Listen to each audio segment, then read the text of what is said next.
Sobat Fatar. Kembali lagi di siniar Forum Anak Tanah Rencong bersama saya Suryani, tim sekretariat Forum Anak Tanah Rencong. Di sini saya tidak sendiri, tentunya bersama Bapak Andi Yogatama selaku Kepala UNICEF Aceh.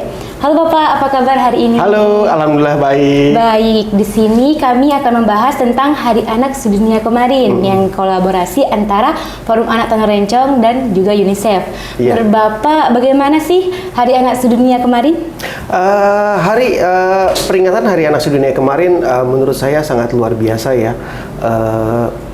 Ada beberapa rangkaian dengan yang pertama kita mulai dari hari Sabtu yang dimana Forum Anak diberikan semacam pembekalan informasi mengenai situasi anak berdasarkan data di Aceh seperti apa.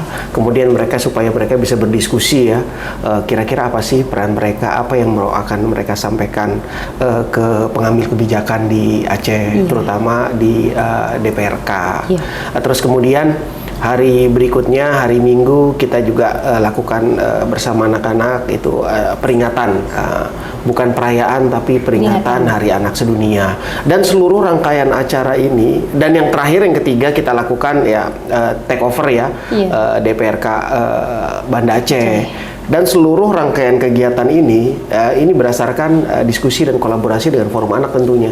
Jadi bukan UNICEF yang mendikte seperti apa, kita hanya memberikan informasi ini yang akan kita tuju, urutan acaranya, agendanya, bahkan sampai ke detail seperti snack ini kita tanyakan anak-anak ini maunya apa sih konsumsinya. Jadi memang bukan hanya kita mendikte atau memerintahkan anak-anak melakukan apa, tapi kita berdiskusi dengan mereka. Ini salah satu cara supaya mendorong supaya anak lebih banyak lagi terlibat, mulai dari hal-hal yang kecil dan juga sampai hal yang paling besar. Kemarin waktu Hari Anak Sedunia, anak-anaknya juga banyak sekali ya Bapak dalam menyelenggarakan acara tersebut. Mereka berpartisipasi dalam acara tersebut. Menurut Bapak tuh Pak, bagaimana sih kemampuan mereka tuh? Apakah sudah berkembang atau gimana Pak? Kemampuan mereka tentunya sangat berkembang ya dibanding sebelumnya.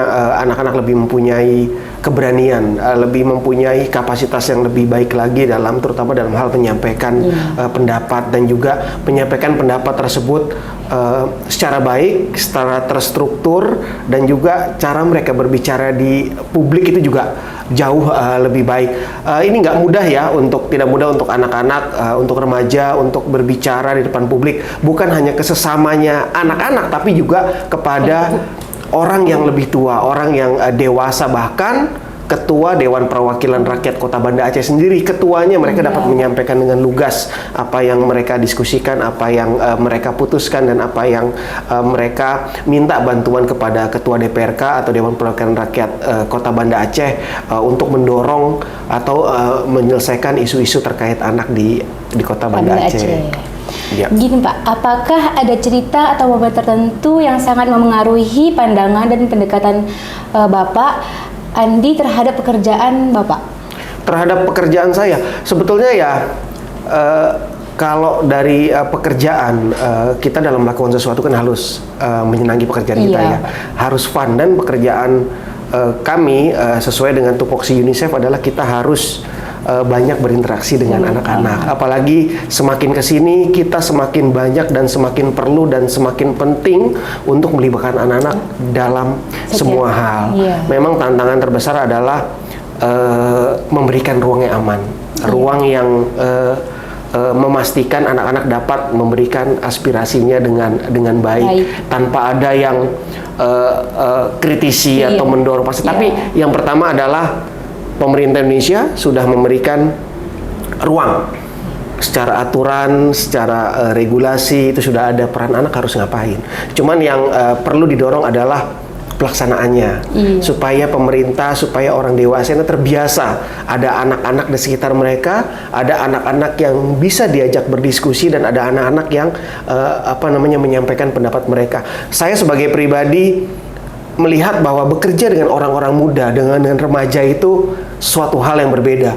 Dulu saya nggak menyangka loh, ternyata kalau kita lihat sekarang, ternyata anak-anak muda itu punya pendekatan atau ide-ide yang kreatif yang kadang-kadang orang dewasa tidak sampai ke sana pikirannya. Kok mereka melihat suatu masalah dengan cara pandang mereka sendiri, apalagi isu-isu terkait anak. Sedangkan kadang-kadang kita dalam memutuskan sesuatu yang memberikan dampak terhadap anak atau remaja, kita lupa melibatkan mereka. Ya inilah yang harus kita terus dorong. Terus terang, saya bangga dan saya terkesan dengan capaian anak-anak di Aceh, tentunya dengan khususnya dengan Forum Anak Aceh yang selama ini saya lihat perkembangannya cukup pesat ya, semakin banyak terlibat, semakin banyak berperan, dan juga semakin banyak mendorong timbulnya atau forum-forum anak di tingkat kabupaten kota itu lebih aktif lagi terlibat. Ya. Dengan melihat potensi anak-anak di Aceh nih Pak, menurut pendapat Pak Andi, sejauh mana potensi ini dapat dikembangkan? Menurut saya sekarang yang PR utamanya adalah mencetak lebih banyak lagi. Kita UNICEF bersama pemerintah kan tidak mungkin melibatkan seluruh anak yang ada di Aceh. Seluruh forum anak. Forum anak aja, satu forum anak kota aja berapa sekarang jumlahnya bisa? 10, 15, 20 anak? Ya kan? Kalau kita bicara seluruh Aceh, 20 kalikan aja 23 kabupaten kota, udah 400-an lebih kan? Kita nggak bisa melibatkan semua anak, kita melalui perwakilan. Jadi PR-nya yang saya harapkan adalah pemerintah dan juga tentunya forum anak ini mencetak kader-kader baru, supaya anak-anak yang mempunyai kapasitas tadi, yang bisa berbicara, bisa menyampaikan aspirasi, bisa memberikan ide-ide kreatif terkait pengetasan permasalahan anak ini, bukan hanya 5, 10, 20 orang, tapi lebih banyak lagi di seluruh Aceh, sehingga mewarnai proses perencanaan dan juga pelaksanaan pembangunan, mulai dari yang kecil-kecil di tingkatan kelompok, di sekolah, kemudian di tingkatan desa, di kampung, di kecamatan, berperan di kabupaten, berperan di provinsi, dari hal-hal yang kecil-kecil saja. Dan yang paling penting juga sebagai bukan agent of change saja ya, tapi juga influencer, dalam artian adalah adik-adik forum anak banyak terlibat berbagai kegiatan, paham isu-isu terkait anak, gimana bisa menyampaikan tersebut kepada peer-nya, kepada teman-temannya, kepada rekan-rekannya. Nah, itu menurut saya paling penting. Sedangkan kalau ruangnya sudah ada, tempat adik-adik untuk berkreasi itu sudah ada, tapi tinggal gimana caranya. Yang pertama adalah memperbanyak agent-agent ini, dan kemudian lebih meningkatkan kapasitas lagi dan menggunakan kemampuan, skillnya itu untuk lebih banyak mempengaruhi orang lagi, anak-anak, untuk hal yang lebih positif. Bagaimana nih Pak, UNICEF bekerja untuk memahami dan mengakomodasi kebutuhan khusus anak-anak Pak di Aceh? Kalau UNICEF ini kan bekerja bersama pemerintah ya. UNICEF dalam hal perencanaan juga selalu pertama melihat indikator terkait anak di suatu daerah itu seperti apa. Kemudian kita juga lihat prioritas pemerintah daerah seperti apa. Prioritas pemerintah Aceh apa sih? Isu-isu di Aceh apa sih yang perlu kita angkat, atau hal-hal indikator yang perlu kita perbaiki. Kita mulainya dari sana atau seperti dahulu. Tentunya UNICEF kan bukan NGO ya, atau bukan CSO yang bisa memberikan layanan terkait anak, tidak seperti itu. Tapi kita memang membantu pemerintah dalam menyusun atau memberikan masukan terhadap kebijakan, supaya kebijakannya itu lebih baik lagi. Kemudian dari sisi kebijakan, biasanya kalau kita ada kebijakannya, berarti pemerintah udah bisa mengarahkan nih dari segi program dan anggaran juga kalau sudah ada kebijakan. Kemudian yang kedua, tingkat layanan kan, dinas-dinas terkait kan harus memberikan layanan. Kalau kita bicara anak, kita ada dinas pendidikan perempuan dan perlindungan anak.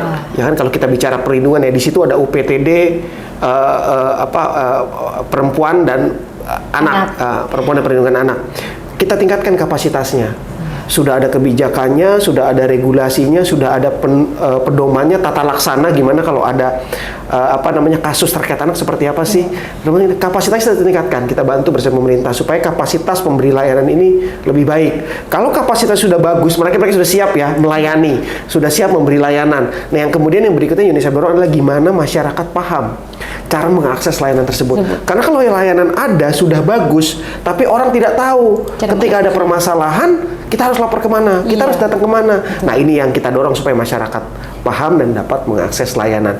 Jadi memang kita fokus di hal-hal yang strategis tadi, yang kebijakan, kemudian advokasi supaya anggaran juga responsif terhadap isu-isu anak, kita tingkatkan kapasitasnya dan juga kita raising awareness, meningkatkan pemahaman masyarakat terkait isu-isu terkait anak dan bagaimana mereka bisa mengakses layanan-layanan tersebut. Semua sektor, pendidikan, kesehatan, perlindungan anak, air bersih dan sanitasi dan lain sebagainya. Ya. Salah satu hak anak itu kan juga memiliki pendidikan yang layak, betul, Pak. Lalu bagaimana dengan anak-anak yang tidak memiliki pendidikan yang layak tuh? Kita tentunya terus dorong ya melalui kepada pemerintah. Tapi alhamdulillah kalau kita bicara Provinsi Aceh. Provinsi Aceh ini UNICEF di Aceh lengkap sektornya. Kita ada sektor kesehatan termasuk imunisasi. Bahkan sekarang kita sudah mulai masuk ke kesehatan jiwa juga, bukan fisik tapi kesehatan jiwa, mental health issues sudah masuk ke sana. Kemudian kita ada gizi ya, sektor gizi atau nutrisi. Ada sektor air bersih dan sanitasi, kita ada sektor perlindungan anak, kita ada sektor kebijakan sosial yang lebih cross sektoral.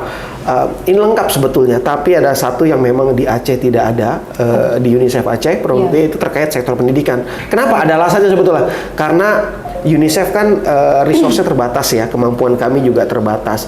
Kalau kita lihat indikator pendidikan di Aceh, itu relatifly lebih baik dibanding provinsi lain Indonesia. Jadi UNICEF saat ini, kita beruntung jadinya. Semua anak-anak di Aceh, sebagian besar itu sudah berada di bangku sekolah. Mereka sudah bersekolah. Angka putus sekolah tidak setinggi provinsi lain. Nah, kalau karena itu UNICEF, kalau untuk di sektor pendidikan, kita fokus di Indonesia wilayah timur. Iya, tapi bukan berarti kita meninggalkan sektor pendidikan, karena memang banyak anak-anak berada di sekolah kan, rentang 0 sampai 18 tahun kan banyak yang di sekolah. Jadi kami terus tetap melibatkan sektor pendidikan.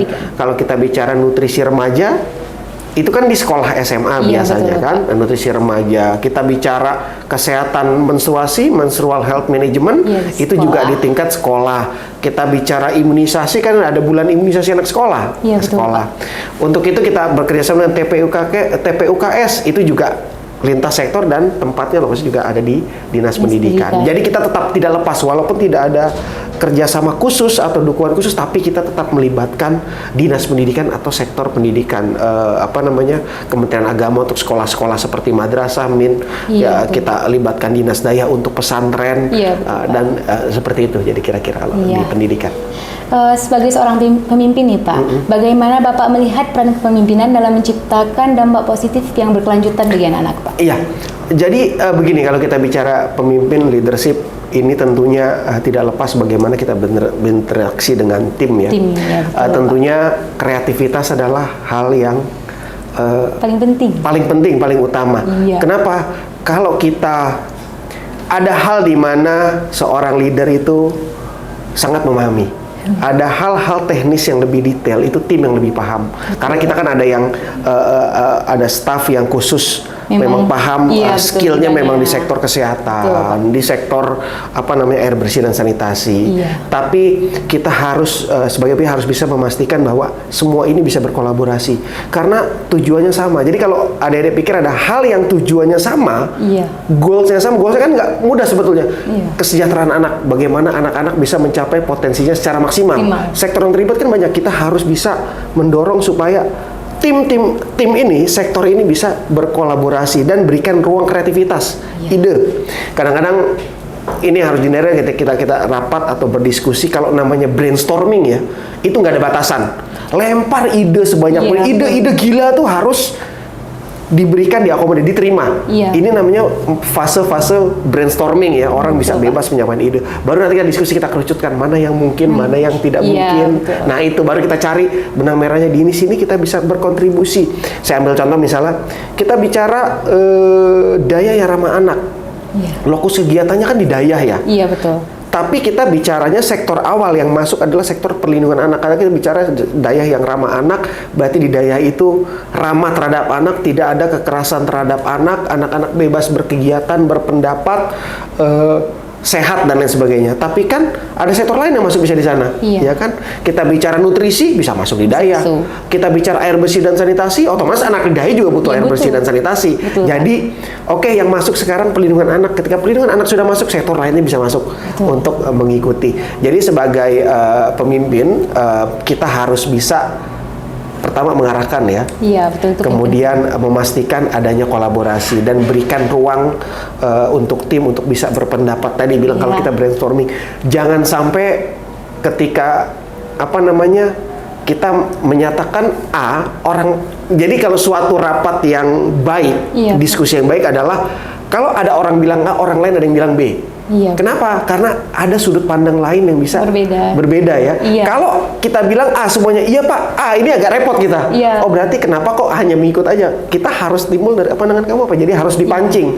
Makanya kalau kita ada rapat atau diskusi kayak kemarin, kita ada rapat koordinasi ya antara program kerjasama pemerintah Indonesia dan UNICEF di Aceh. Kita undang forum anak. Kalau memang kita lihat, kita pancing, kalau memang ditanya tidak ada yang jawab, kita harus tunjuk. Kenapa? Untuk memastikan. Kadang-kadang ada yang malu-malu ya kan. Betul Pak. Ini Dek Fahmi dari Forum Anak hadir, dari tadi saya lihat menyimak segala macam, bisa nggak menyampaikan ada pendapat, ada ide, atau kita harus bagaimana supaya lebih baik lagi, supaya melibatkan lebih anak secara efektif dan lain sebagainya. Kita harus pancing. Jadi kalau ada rapat juga nih bareng-bareng misalnya, ada satu yang tanyain aja. Ada pendapat nggak? Kira-kira gimana? Tadi yang kita diskusikan. Ada ide lain nggak? Itu dipancing. Kalau rapatnya hening, ini yang kalau buat saya udah lampu kuning ini harus dipancing. Mungkin lagi pada sibuk ngapain atau lagi banyak pikiran, kita kita break dulu lah kita. Seperti itu. Kira-kira.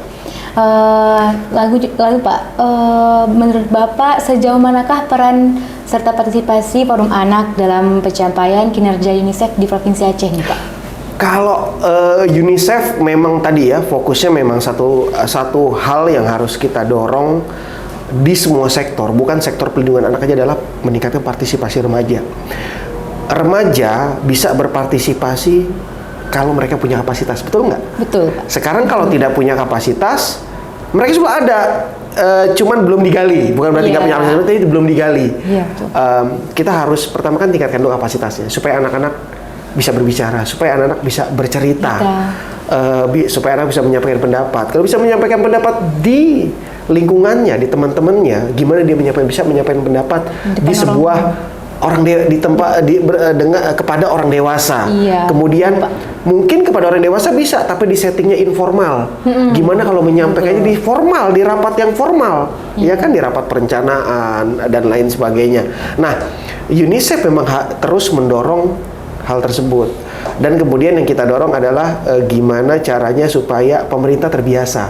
Kadang-kadang kalau segi aturannya ada, tadi balik lagi adik-adiknya, anak-anaknya sudah siap, tapi tempatnya nggak ada, sama aja, tidak diundang. Kalau sudah diundang aja, kita harusnya belum puas dong. Kalau sudah diundang berarti hanya checklist saja. Kita harus mengundang forum anak hadir. Oh, si Fahmi hadir, perwakilan forum anak hadir. Tapi mereka tidak diberikan kesempatan bicara. Itu kan percuma. Berarti partisipasinya tidak meaningful, tidak berarti, hanya tokenistik. Hanya ada forum anak, checklist. Perencanaan pembangunan ini musremong ada forum anak, checklist. Tapi anaknya tidak berpendapat atau tidak menyampaikan pendapat atau tidak diberikan ruang untuk menyampaikan pendapatnya. Dan sejauh ini seperti yang tadi saya sampaikan, keterlibatan anak-anak ini melalui forum anak semakin meningkat.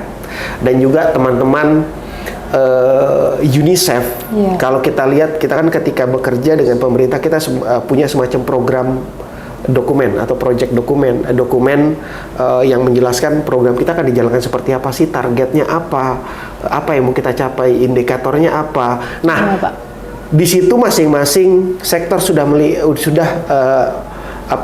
mengidentifikasi kapan mereka akan mengengage atau mengajak atau melibatkan anak-anak muda. Jadi kalau tidak ada, ya salah satunya ya harus dilibatkan di semua sektor ya, bukan hanya bukan. Kadang-kadang kalau kita bicara pelibatan remaja, anak-anak sektor pelindungan, enggak, di semua sektor kesehatan. Makanya mereka kalau kesehatan ada Youth Innovation Health Innovation Challenge. Bagaimana remaja mengatasi permasalahan kesehatan dengan ide-ide mereka. Terus kesehatan jiwa, ini mental health ini juga remaja, anak-anak di sekolah salah satu targetnya. Terus juga kemarin kita bersama pemerintah juga memberikan masukan atau memfasilitasi rencana aksi daerah disabilitas. Iya. Kita masukkan supaya jangan disabilitas hanya secara umum, Betul, tapi Pak. bagaimana disabilitas anak, khususnya anak. Iya, karena kalau orang dewasa dan anak beda, anaknya mendapatkan hak yang lebih banyak lagi. Iya. Karena mereka anak dan mereka mengalami disabilitas. Nah, ini juga kita wani. Kalau kita bicara perencanaan pembangunan misalnya, RPJP, penyusunan rencana pembangunan jangka menengah. Kalau terlalu umum, kita diskusi tentunya dengan Bapeda, dengan pemerintah, gimana supaya terlihat spesifik anaknya di sana. Karena rencana jangka panjang atau menengah ini kan memberikan dasar bagi pemerintah bagaimana mereka menjalankan program untuk mencapai target. Kita berikan detail sedikit supaya ada nuansa anaknya, ada indikator terkait anaknya ada. Jadi mereka tahu targetnya, kita tahu target yang dicapai apa. Jadi seperti itu. Ini Pak, UNICEF nanti kedepannya bakalan ada buat kegiatan apa gitu Pak untuk ke depan bagi anak-anak? Banyak kalau kegiatan, cuman memang saat ini kan akhir tahun ya. Iya, akhir tahun ini UNICEF saat ini memang sedang memfinalisasi rencana kerja annual work plan untuk tahun 2024. Secara gambaran umumnya ada, tapi secara detailnya belum. Karena kan kita juga harus berdiskusi dengan masukan dari pemerintah daerah, dari diskusi UNICEF dengan pemerintah daerah, dengan pemerintah Provinsi Aceh, dengan lintas sektor juga, terus kemudian kita bawa kan ke rapat perencanaan yang ada di Jakarta. Di Jakarta kan dengan tingkatan kementerian. Biasanya nanti bulan Januari atau Februari itu sudah keluar, baru kita tahu gimana apa yang kita lakukan terkait pelibatan remaja. Tapi sampai dengan saat ini saya bisa konfirmasi sih, remaja tetap dilibatkan atau juga menjadi target dari kegiatan UNICEF di semua sektor. Banyak banget kok. Kalau perlindungan anak kita bisa aja anti perundungan, anti bullying. Kemudian juga dari sisi pencegahannya juga ada pencegahan kekerasan terhadap anak. Kita juga tetap bekerja di dayah bersama dinas dayah untuk dayah yang ramah anak. Kalau kita bicara kesehatan yang saya sampaikan, udah mulai kita masuk ke kesehatan mental. Kesehatan jiwa, bekerja sama dengan asosiasi psikolog dan juga dengan dinas kesehatan, dan juga nanti dikaitkan dengan dinas pemberdayaan perempuan dan perlindungan anak. Gimana sih kita dalam mengatasi permasalahan kesehatan mental yang terjadi pada remaja. Jadi semuanya kita dulu banyak bicara anak balita kan, bawah 5 tahun, bawah 3 tahun, 1000 hari pertama kehidupan, terkait dengan stunting. Sekarang kita mulai lebih luas lagi. Kalau kesehatan TB juga, itu juga TB pada anak termasuk anak-anak remaja. Ini banyak sekali pokoknya. Iya betul. Pak. Harapan Bapak Andi nih untuk anak-anak di Aceh bagaimana Pak? Harapan kami untuk anak-anak di Aceh tentunya lebih berani lagi. Lebih banyak tampil lagi. Kita kalau banyak tampil, kita banyak di ruang publik ya, menyampaikan hal-hal yang positif. Itu kita nantinya pasti akan lebih didengar dan lebih diperhitungkan lagi. Betul, supaya Pak. Pemerintah juga melihat, oh anak-anak kita kapasitasnya sudah beda ya dengan anak-anak di dulu gitu loh misalnya. Kepala kita libatkan mereka lebih banyak lagi. Jadi memang harus berani. Dan satu lagi, jangan lupa Fatar forum anak itu waktunya cepat. Karena kenapa? Anak kan lekas menjadi dewasa. Iya kan? Sekarang adik-adik punya kapasitas yang baik, punya kapasitas yang cukup. Tapi ketika adik-adik sudah lulus kuliah, kemudian bekerja, lulus SMA, lulus kuliah, bekerja, udah nggak jadi anak-anak lagi kan? Di atas 18 tahun. Nah, kita juga harus memastikan gimana kaderisasinya, gimana transfer knowledge-nya supaya kapasitas yang adik-adik punya sekarang ini bisa diturunkan ke adik-adiknya lagi. Itu jangan sampai hilang nanti. Ada gap. Capek loh kalau misalnya kita sudah punya yang kuat, kita harus latih lagi yang dari nol. Jadi kita berikan pelatihan, kita berikan program untuk meningkatkan kapasitas, dan juga ada Fatar juga harus punya program gimana kita sharing atau knowledge yang adik-adik punya ke adik-adiknya lagi di sekolah. Jadi ada regenerasi. Jadi tidak terputus nih remaja-remaja yang baik dan aktif dan penuh dengan ide dan kreativitas, jangan terputus. Itu jadi harapan saya itu. Yang paling ditakutkan dari program pendekatan pelibatan remaja adalah itu, terputusnya, karena tadi anak tumbuh, ya kan? Betul, Pak. Jangan sampai nanti kalau nggak repot kita, biaya habis banyak tapi ada generasi gap yang hilang. 1 tahun aja hilang udah luar biasa loh kalau kita lihat. Makanya adik-adik sering-sering bikin kegiatan sama adik-adiknya lagi. Iya, dan tetap fun ya. Melakukan kegiatan yang hasilnya positif dan serius, tapi melakukannya dengan senang hati, dengan bahagia, santai. Pasti nanti lebih banyak lagi tuh anak-anak yang lebih mau terlibat dan berpartisipasi aktif dengan forum anak. Iya. Berarti tetap ya Pak, intinya UNICEF tetap berkontribusi dengan forum anak Tanah Rencong dalam berkolaborasi. Iya betul, berkolaborasi dengan forum anak Tanah Rencong untuk menegakkan hak anak Pak ya. Betul sekali. Mungkin cukup sekian Pak ya. Baik, terima kasih banyak sudah. Bapak. Terima kasih sudah main ke kantor UNICEF. Jangan bosan-bosan. Iya. Mungkin cukup sekian senior Forum Anak Tanah Rencong pada hari ini. Kita akan bertemu pada senior selanjutnya. Sampai jumpa.